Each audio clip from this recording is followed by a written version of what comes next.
بسم اللہ الرحمن الرحیم۔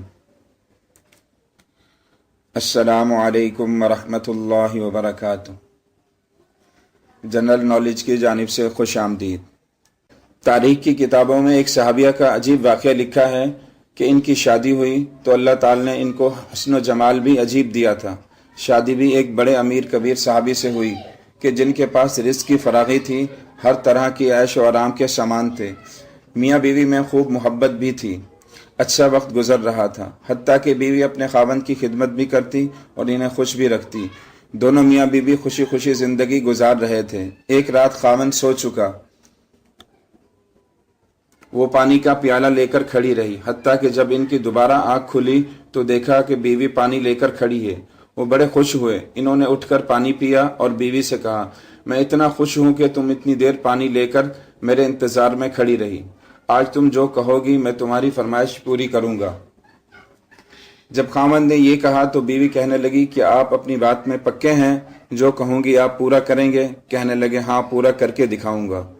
کہنے لگی اچھا پھر آپ مجھے طلاق دے کر فارغ کر دیجئے۔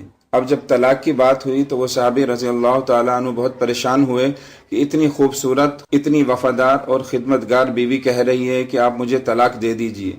پوچھنے لگے بی بی کیا تجھے مجھ سے کوئی تکلیف پہنچی؟ کہنے لگی بالکل نہیں۔ بی بی کیا میں نے آپ کی بے قدری کی؟ ہرگز نہیں۔ کوئی آپ کی امیدوں کو توڑا؟ کوئی آپ کی بات پوری نہیں کی؟ نہیں، ایسی بھی کوئی بات نہیں۔ بی بی کیا آپ مجھ سے خفا ہیں؟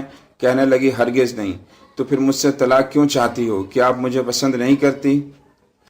کہنے لگی یہ بات بھی نہیں ہے، پسند بھی بہت کرتی ہوں، محبت بھی بہت کرتی ہوں، اس لیے خدمت کرتی ہوں۔ آپ نے کہا تھا کہ میں آپ کی بات کو پورا کروں گا، لہٰذا آپ مجھے طلاق دے کر فارغ کر دیجئے۔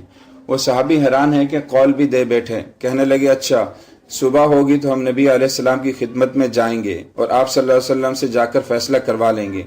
وہ کہنے لگی بہت اچھا۔ چنانچہ میاں بیوی رات کو سو گئے۔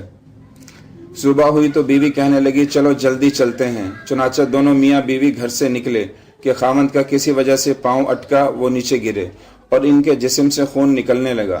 بیوی نے فوراً اپنا دوپٹہ پھاڑا اور خاوند کے زخم پر پٹی باندھی، اس کے بعد اس کو سہارا دیا اور کہنے لگی چلو گھر واپس چلتے ہیں، میں آپ سے طلاق نہیں لیتی۔ وہ حیران ہوئے کہ جب تم نے طلاق کا مطالبہ کیا تو نہ مجھے اس وقت سمجھ میں آیا اور اب کہتی ہو طلاق نہیں چاہیے، نہ اب مجھے سمجھ میں آ سکا۔ جب گھر جا کر بیٹھے تو کہنے لگے مجھے بتاؤ تو صحیح کیا بات ہے؟ کہنے لگی آپ نے چند دن پہلے نبی علیہ السلام کی حدیث سنائی تھی کہ جس بندے سے اللہ رب العزت محبت کرتے ہیں، اس بندے کے اوپر اس طرح پریشانی آتی ہیں جس طرح پانی اونچائی سے ڈھلان کی طرف جاتا ہے۔ میں نے نبی علیہ السلام کا فرمان سنا، میں دل میں سوچتی رہی، میں نے آپ کے گھر میں کوئی پریشانی نہیں دیکھی، کوئی غم نہیں دیکھا، کوئی مصیبت نہیں دیکھی، تو میرے دل میں خیال آیا کہ میرے آقا کی بات سچی ہے۔ ایسا تو نہیں کہ میرے خاوند کے ایمان میں فرق ہو، میرے خاوند کے اعمال میں فرق ہو۔ میرے خاوند سے اگر پروردگار کو محبت نہیں تو میں اس بندے کی کیا خدمت کروں گی؟ اس لیے جب آپ نے کہا میں تمہاری بات پوری کروں گا تو میں نے کہا میں اس بندے سے طلاق چاہتی ہوں جس سے پروردگار محبت نہیں کرتے۔ پھر جب ہم حضور صلی اللہ علیہ وسلم کی خدمت میں علم حاصل کرنے کے لیے جا رہے تھے، یہ اللہ کا راستہ تھا، آپ گرے اور خون نکلا تو میں فوراً سمجھ گئی آپ کو اللہ کے راستے کا غم پہنچا، مصیبت پہنچی، تکلیف پہنچی۔ یقیناً اللہ تعالیٰ کو آپ سے پیار ہے، اللہ تعالیٰ نے آپ کو اپنی ناراضگی کی وجہ سے خوشیاں نہیں دی بلکہ اللہ تعالیٰ کو آپ سے محبت ہے۔